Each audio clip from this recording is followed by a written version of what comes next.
Okay, ladies and gentlemen, as you can see, we have here the cat chest and arm muscles. This presentation is provided with special thanks to my colleague, Shannon Muskoff, in Indiana. As you can also tell, warning, handheld device has been awoken prematurely from sleep mode. Aw, it's a cute kitten. Now I want to prepare yourselves for some images of cat dissection, and we will all become very familiar with this procedure, so don't worry, we'll all do just fine. So here you can see we have the sternomastoid muscle, which in cats is called sternomastoid, but in humans we know that as the sternocleidomastoid, so keep that in mind. Just a slight difference in muscle etymology. Okay, here we have the major muscles of the trunk, and by trunk in cats I mean the chest. We have what we would call the pectoralis major in cats. This is the pectoralis major right here. And cats have a bunch of other subdivisions of their pectoral muscles. In humans, you'd see the pectoralis major running all the way up here. But as you can see, pectoralis major is right here. This muscle here is what we would call the pectoantebrachialis. And the division is a little hard to see, but this kind of triangular shape below the pectoantebrachialis, or in anatomical terms inferior to pectoantebrachialis, that is the pectoralis major. Below that we have pectoralis minor, and once again using our anatomy terms, inferior to the pectoralis major, we have pectoralis minor. And cats have a muscle inferior to pectoralis minor called the xiphohumeralis. Sorry, I'm coloring outside the lines here. There we go, xiphohumeralis. Okay, and we'll identify that in the cat. Moving along to some of the shoulder and arm muscles, the pectoantebrachialis in cats is what runs along the cat's clavicle or collarbone. Pectoantebrachialis, and you can see here it's touching the most anterior portion, of the pectoral muscles. Here we have the muscles of the arm. Don't worry about these for now. Right now I want you to focus on 1, 2, and 3. This subdivides some of the muscles of the shoulder and the pectoral region. So in cats we have something called the clavo brachialis. And here, clavo, what does that make us think of? If you thought clavicle, you're right. Clavo brachialis. Brachio means arm, so it's the muscle that runs from the clavicle down to the arm. And what direction would this be? Proximal or distal? Well, here's our point of origin here.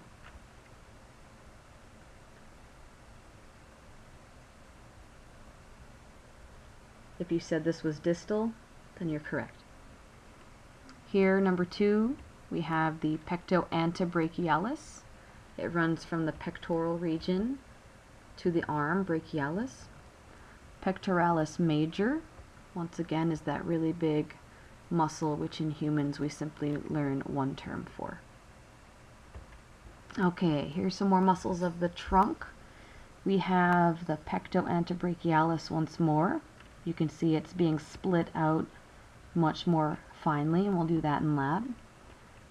Here you have the pectoralis major. And the pectoralis minor doesn't really look minor, doesn't look small at all. It's simply minor because it is, in this view, it looks like it's inferior to the pectoralis major, but directionally this would be towards the tail or caudal. Okay, caudal. 4, once again, we have the Ziphy humoralis. And this is one we didn't see on our other slide. This big honking guy here is what we would call the external oblique. And it's external. Guess that makes sense. Oblique, I want you to think of oblique as towards the sides. Last but not least, over here with the major trunk muscles on the superficial end of things is number 6, the Latissimus Dorsi.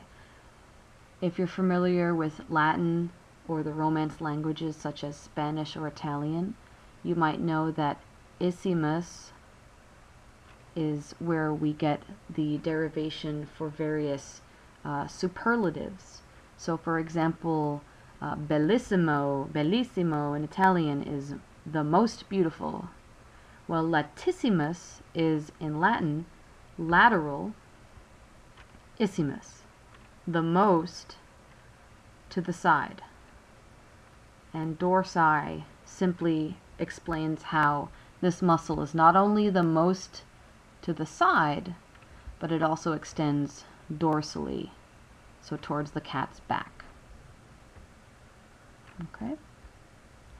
Towards the arm, we have the triceps brachii, and towards the collarbone, we have the Clavo brachialis, which in humans is known as the deltoid, and sometimes cat biologists will call it deltoid as well. All right, we have here once again another view of the pectoantebrachialis, pectoralis major, pectoralis minor, and up here this nice little triangle. Whoops, that's a big triangle. We have the clavo brachialis or deltoid. Again, clavo, clavicle, brachialis, arm. Same thing as the deltoid. Here's, once again, can't hurt to repeat, the pectoantebrachialis, pectoralis major, pectoralis minor. Okay, we're going to move up towards the cranial end of the cat to the deltoid. My friend Shannon here pointing. Thanks, Shannon. We have, again, just another view. Pectoantebrachialis, pectoralis major. And I'm going to ask you guys, what is this guy right here? This entire stretch right here. This whole guy right there. If you said pectoralis minor, then you're correct. Time for a little I can has cheeseburger.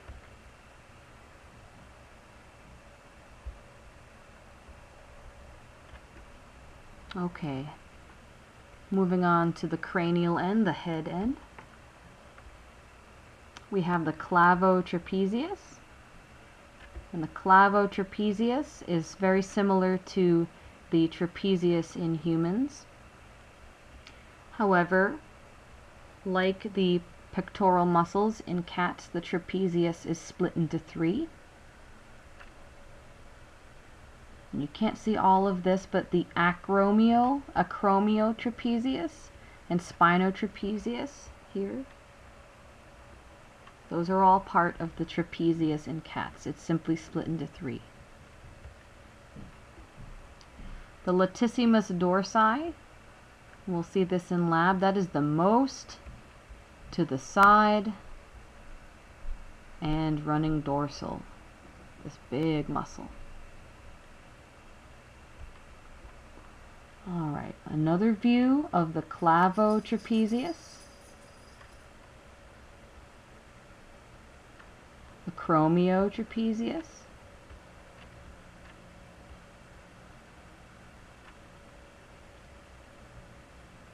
the Chromeo Trapezius. You can see this fatty tissue dividing the muscles here.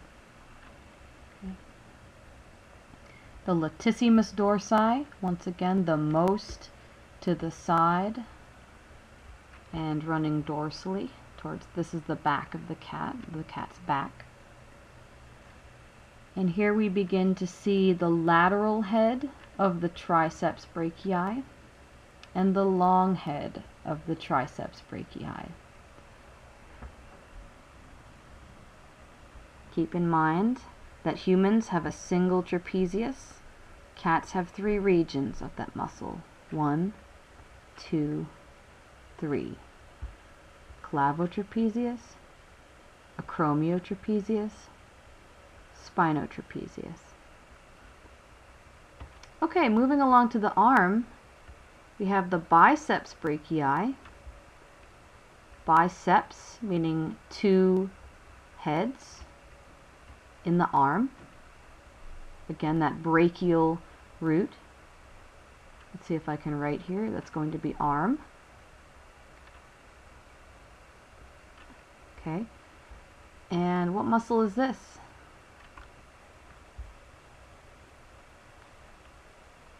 If you said triceps brachii,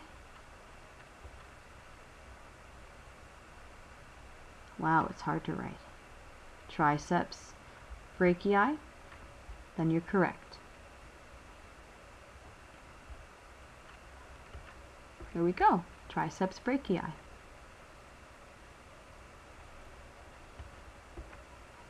Alright, we're back to the upper arm. You're looking at what would be the side view, or in anatomical terms, lateral view. We have the lateral or side head of the triceps and what we call the long head of the triceps brachii. What muscle is this? Right here. If you said biceps brachii, then you're correct. Once again, thanks to Shannon at anatomycorner.com. Another view, now we're looking at the, we're looking from the dorsal view of the cat, from the cat's back. Here is the lateral head and long head of what muscle? If you said triceps brachii, you are absolutely correct. And time for a little fun here. Cats are so dramatic. Civil disobedience, cat will not be moved. Meow. Okay, now the muscles of the lower arm. With the cat, I'm only going to have us focus on one major muscle. Although in humans, we looked at a couple of lower arm muscles.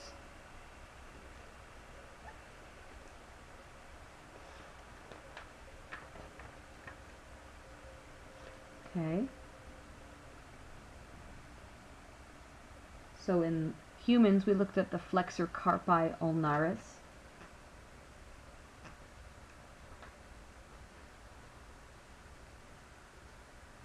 Okay.